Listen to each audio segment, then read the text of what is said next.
Welcome, everyone, to the First Waves podcast, which is for all of you who would like to further boost your career development and continuously improve day after day. If you want to bring even more value for your company, bet on yourself, and have a great career in the corporate world, this podcast is for you. This episode is sponsored by Wave, Business Excellence Footprint, an environmentally friendly online training company that cares about your personal development. In today's episode, we're going to speak about the power of networking and how you can use it to achieve your career goals. I have the pleasure to introduce you to Matt Sitter, who lives in San Francisco, California, USA.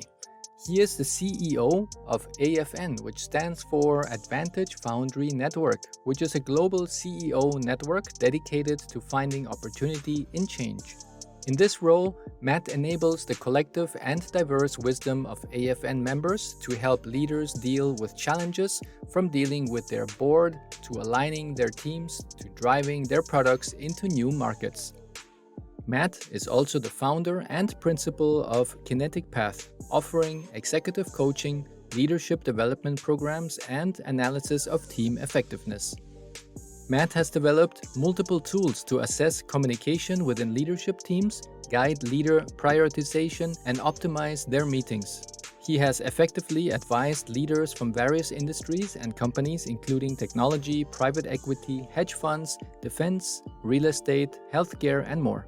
Matt has been a student of optimizing performance through his experience as a senior leader at multiple organizations, including the McChrystal Group and other firms across healthcare, technology, and professional services industries. His philosophy has been informed by working with top leaders in the industry, the military, and the public sector. I am thrilled to introduce you to this amazing guest, Matt. Hello, Matt, and welcome to the First Waves podcast. It's so great to have you here. Hi, Juan. Thanks for having me. Thanks so much for your time. In a nutshell, could you please tell us how did you get to where you are today and what is your passion? So all careers are a long and winding path. The earliest part of my career after going to business school, I was working in a variety of healthcare firms, thyroid cancer diagnostics, cardiovascular diagnostics, electronic medical records. And the common thread for me was that I was managing people that I did not share any of their functional expertise. So nurses, dietitians, software developers, all these people who had gone really deep in their field, and I couldn't have micromanaged them if I wanted to. So I had to lead by helping them understand, hey, where are we trying to get to and how can you contribute around it? And this really activated in me this desire to understand more about how organizations and teams work well and make that my career. And I joined an organization as a result of that called the McChrystal Group, taking what the United States Joint Special Operations Command, which is the SEALs, Rangers, Delta Force, all these people you hear about in movies, they've got to work together. They don't necessarily even like each other. And so how, in an environment where information was flowing so quick, how they actually changed how that all worked and information flowed. And at McChrystal Group, we were taking the concepts that we had built up within Joint Special Operations Command and then applying them to the private sector. A lot of that is around how are behaviors and systems operating. And so from the behavioral perspective, that led me to become an executive coach, because then I had the opportunity to help people influence how they were leading and how that could actually make a difference within the organization. And then what operational systems are we putting in place to drive an organization to the right place? And so today I run a CEO network based on a lot of the concepts from that. And also I do executive coaching and leadership development. Wow, that sounds fantastic. And if I think about how you described it all, I think a lot of it was your curiosity that you had throughout your career. And every time you're curious about something, you started asking yourself new questions, and then you started learning about the answers. And that's how it always got you then to the next step and to the next level. I think that's right. Yeah. Intellectual curiosity, I think, is important for all of us. What are those things that interest you? If you want to ask more questions about something, very naturally, you're going to find yourself in situations that stimulate you and make you want to do the best job that you can. So that's why I think if we are parents of little children, and when the children start to get into the age of asking a lot of questions where we get so annoyed, it's actually wrong to tell them to stop asking questions, because it's a good thing to have. Yeah, because if you are then later on growing up to become an adult and then later work in business, it is actually good to be asking a lot of questions. And even those silly questions are also good questions. So sometimes one should not be too hard when to say to the kid, hey, stop it. You need to get out of that phase. Right, right. And I think that's hard. But yeah, we live in a world of Yeah. change. And being able to understand that change, we're always in this position of trying to understand, how does this change impact me? How should I be doing things differently? You get there by asking Yeah. questions. And if I look into the toolbox of process improvement, there's one tool that's called the 5 why.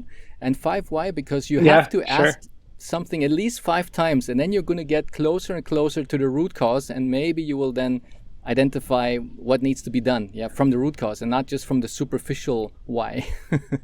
And Absolutely. Absolutely. wow. So, what would you recommend for employees who are starting off with their career, and these employees aspire to become the leaders of tomorrow? What would be your things that you could say, this is what I would recommend? I think there's all sorts of things that you can be doing. I think that, having that general mindset, intellectual curiosity is really important.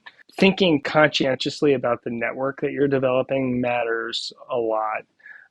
Some of the statistics that I've seen on how networks influence your capability to actually grow your career. So, someone who is consciously focusing on their network, they're 35% more likely to receive top performance evaluations, 43% more likely to receive a promotion, 42% more likely to be retained. So, all these things are positives when you're thinking about your career and how you're actually driving it. And the people around you, no matter what, your own performance matters a lot, but how you are working with and through people will matter even more as your career continues to evolve and grow. That's so powerful. A lot of people think when I get now to the next level, I'm just going to burn my bridges, and everybody who helped me get to that level, I don't care anymore about, because that was the people who helped me get here. But now I need to look for new people around me. And that sometimes I think it's not the right mindset to have, yeah, because we should always still be in contact with people who have helped us to go the next step in our career, but still stay in contact with them, because one never knows what the future is going to bring. Maybe that person's going to be your future That's right. manager in 10 years from now. Yeah, you don't know where things are going to come back around. And also, there's a lot of twists and turns that happen in our careers. The idea of staying with one company throughout your entire career, that's out the window. That's not going to happen for many people at all. In fact, with younger generations of workers now, they're a lot of times doing side gigs as well. So they're thinking about, hey, what else can I be doing? I'm a portfolio of work activities. I'm not just working for one place, which increases the likelihood that you're going to come across these connections that you had in the past. And, with some of the tools that we've got, like LinkedIn now, you can actually say, like, okay, I have a reference now on what's going on with Juan's career. I can always come back and say, like, hey, Juan, how are you doing? I've got that opportunity to be able to look at that in the longer term. Yeah, things are really changing. And I think the way how we did networking a couple of years back is totally different the way how people are doing networking today. And also the speed of networking is crazy. Yeah. Yeah. Well, one of the concepts that you and I talked about earlier, and I think it's relevant for how people think about it, is this idea of Dunbar's number. So Dunbar's number is 150. Does not truly matter what that number is, but the idea is that 150 being the number of relationships that any one person can actively manage at a given time. And so that 150 will change over the course of your life, and it includes absolutely everyone. So this is your family, this is your friends, and these are your coworkers. And if we think about that 150, again, the number for each of us as individuals, it could be as low as 50, it could be 300. But this is a scarce resource that we should be actively thinking about managing. And if it's a scarce resource, we should be deliberate around it. And so, although you may have connections that you've had in the past, they may move out of your 150. You could still go back to LinkedIn and reach out to them at some point. But these relationships that you're really spending a lot of time making sure that you are cultivating, thinking about what are those relationships that are really important to you for those objectives that you're trying to reach next, and what that means for who you're talking to, how you're talking to them, how you're actually getting involved with conversations with them. And that's really where one starts to realize, well, what is the quality of the people who are around me. Yeah, if I have a specific goal and I want to go one direction, but a lot of people who are around me are actually doing other things that are not aligned with my goals, then maybe I really have to reevaluate who I'm spending time with, yeah, my valuable time, so that these people together as a group, I can also motivate them, they can also motivate me, but that we are actually going towards the same direction and we have the same beliefs, the same vision, values, and so forth. Yeah, and you get different things out of different people in your network. So thinking solely is just like, hey, I need to be focused on only my industry connections. Well, there's people in your network that provide critical support to you in some other ways as well. And so one of the things that I have utilized is it's called the Leadership Network Diagnostic. That actually helps you look at, around the top 15 people within your network and gives you a sense on, all right, what do I rely on them for? What's the depth of that network? How is it diverse? How are they helping me perform better? How are they helping me actually recharge my batteries as well? So having this sense around, you can say like, hey, I'm trying to build my network. I want to understand anything. Sometimes you need a framework on top of it to say like, all right, here's what my network looks like right now. Here's what I want it to look like. And then you can build up action steps from there. And as an employee who is looking ahead and would like to have a nice career development, what would you say, how important is the ability to do networking, to be good at networking for him or her to succeed in their career development? So, we talked about some of those stats earlier. I do think your network's going to matter. That's going to be what drives opportunities for you going forward. The people that you know and being able to develop relationships with them. So they're a reality. I wouldn't necessarily put the label on it saying like, oh, I've got to be networking more or something like that. I would go back to this idea. Hey, how am I remaining intellectually curious? Who can I learn from? Who can gain from knowing me as well? And, when you think about if you're going to be a part of an industry organization or something like that, because that'll help you expand your network, getting closer to the center of that network is going to be what yields the most value for you. And what that means is if there's going to be an event going on, volunteer to be a part of how you're organizing it. For those people who are more introverted and don't want to be out there meeting everyone, this is actually a great way to do it because you've got tasks that are oriented with what you're trying to do. So you're saying, all right, got to help organize this. I've got to be sending out invites, things like that. It's not about, hey, I've just got to meet people, as I'm trying to get things done. But this gives you a much broader view of who's actually in that group and gives you excuses to have the conversations that you want to have. Wow, that's pretty good advice. Yeah, I remember if I look back, one of my employees was a fantastic project manager, but not many people within the organization knew who that person was in my team. And even though when we did the year-end review and I said, okay, all your goal achievements were fantastic, you did all the great projects, you get the results, but not many people know you in the organization. And the only way for you to be able to then find better projects and identify more, I would say, improvement potential within the company, then you need to expose yourself. You need to be out there. You need to somehow connect with other managers, other people, other departments, because otherwise you will never have that exposure to new improvements that you can identify. And it was really amazing because that person then really put it as their goal for the following year. And it just started as a very simple thing. This person was just having lunch with some people from other departments within the organization. And that way it just expanded his networking within the company. And then suddenly he had access to other things that were happening in processes that could be improved. And then he had a project idea that where he could help them. And then he solved that problem that they had since years. So it's just so magnificent to see how just simple things like getting to know more people and adding them to your network, not only it's good for you, but it's also good for them as well. I think what was so critical there was it was a deliberate goal for him. So, he's like, okay, this is something that I want to be able to get done. What we've seen is the people who have the best ideas within an organization are people who are connected to people who are unconnected to each other. So they act as this clearinghouse for ideas. They can be an integrator of thoughts because they're hearing about a lot of things from different people. And if they're actually connecting these two groups that would have otherwise been unconnected, they're actually providing a tremendous amount of value. Being in a network is not a zero-sum game. There's a lot of ideas that'll never, ever come up unless you're actively trying to talk and learn from other people. That's powerful. For the next question, it might not be that easy, but what would you say are some do's and don'ts for employees who are starting out with building a network? Well, so I think one of the things this happened during the pandemic where transactional communication increased a lot. When you think about transactional communication, think about buying a cup of coffee. Okay, if I go to a Starbucks and order a cup of coffee, I give them money, they give me back the cup of coffee. That person who made that cup of coffee for me doesn't know or care if I was actually just thirsty and I could have needed some water, right? So there's this context that could have been driven around that. And when you think about transactional communication, it's I'm only reaching out to you because I need something. You're only reaching out to me because you need something. And the value of transactional communication is really easy to see. Did I get what I want? And did I get it fast? But all the context is missing around it. So think about how you're actually providing context or gaining context as you are communicating with someone. Just wanting a particular thing and looking at it as a transaction is not going to be a win for you as you're thinking about your network.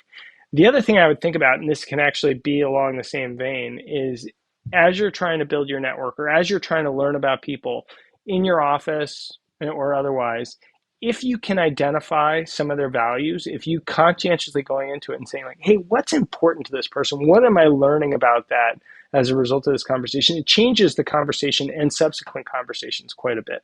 If you have a good understanding of what's important to them, you can actually frame your thoughts so they are more likely to stick with that person. They're more likely to be understood. Fantastic. That's where, again, curiosity comes into play, and that's where empathy comes into play again. Yeah. So that's where you need to, Absolutely. as an employee or as a beginner in this world of corporates, that you need to somehow like step out of your body and try to look at the situation from the point of view of the person in front of you. And if you get better at that, then you will be much better at your communication as well. Yeah, and some of us just need like that. Again, your colleague who set the goal of connecting with more people. If you go into a meeting saying like, hey, all right, I got to get done the objective of the meeting, but if a secondary objective is understanding the values of that person, it's more likely to happen. Yeah, so true. And could you share with us a success story of someone you know who did really good with networking? So a colleague of mine, he was in the Navy SEALs for a number of years, enlisted person in the Navy SEALs, and became a Master Chief. Officers say this is what we're going to do, but the Master Chief is really the person who makes everything happen around it. And as you could imagine, what they are doing in the SEALs is quite a bit different than what you might be doing in the consulting world. But as a result of the relationships that he built and the competence that he was able to display, we ended up working together at a consulting firm and subsequently worked together a lot as a result. But he had to display that competence and be able to show that he could understand a variety of things. And his experience, if you just looked at his resume, would never ever translate to management consulting. But because he was able to show what he looked like in action and how he was able to do many of the skills that are really important in terms of that relationship building or being able to be understood by folks, that made him a great person to move into this other career path. Yeah, and that's usually not like the normal thing that you would think about. Yeah, nobody would ever come to that realization that exactly that aspect will make him advance in such a different direction in his career. Who you know is going to matter a ton. Yeah. I think that is what it comes down to. And so making sure that you can be known and understood as well is really important. Then people know more how to look out for, hey, what are the right things that are going to be opportunities to put in your lap? Yeah. Yeah, I like the final words that you said, the opportunities that are put in your lap. It's because sometimes people think, well, is there such thing as destiny, or is there such thing of that somebody just crossed my path because it was just coincidence or because it was for a reason? Yeah, and somehow, I always have to believe that some people just cross my path for a reason because I have a specific goal that I am visualizing for the future. And I think if I really visualize that over and over again, I'm just attracting that like a magnet towards me. And that magnet is also then bringing other people to cross my path. And I'm saying, oh, hey, if I'm meeting somebody tomorrow, then maybe this person is meant to cross my path because this person will also help me go towards that vision even sooner. Yeah, one of the things that I've heard is luck is the combination of opportunity and preparation, Well, right? And so if you're You can say, oh, that person's the luckiest person in the world. Well, maybe they won the lottery or something like that. But a lot of times we're making our own luck. We're actually thinking deliberately about those things that we're trying to have happen. And therefore, when these opportunities come across our path, we're actually more prepared to seize them. Yeah, that's so good. The listeners are very hands-on, and that's why my next question for you is, could you please give us an actionable step, maybe a tool or a technique that the listeners could apply after this episode? Yeah, I'll give you two thoughts on this. So one is that idea that we brought up earlier, saying, hey, if I'm in a conversation with someone, can I identify what their values are? All right, that's a great way to say, like, I'm going to practice empathy here. I'm going to understand what that other person's perspective is. Really easy to put that in, have it as a secondary goal of any meeting that you're going into. The other thing I would say is be a student of communication. So no matter what, how you are understood is the whole point of communication. It's not about saying something, it's about being heard. And so the emails that you write, the meetings that you have, the text messages that you send, how are you being understood? How can you actually do a better job on that? And a lot of that is around how the person on the other side is understanding what they're hearing based on all their experiences. Are they hearing what you want them to? So thinking really hard about how can I be a better communicator? Fantastic. And I think a lot of the listeners are not yet there in the management role, but they will soon get there. They will be the future managers of tomorrow. And that's why I think it's really good for you to explain to us what is it that your company does and what are the services that you offer, because they could be your future clients. Sure. Two things that I work on currently. So AFN, Advantage Foundry Network, that's a CEO network with the idea of bringing CEOs together to be able to mutually support and understand one another to increase the ideas and opportunities that they have. So that's one thing.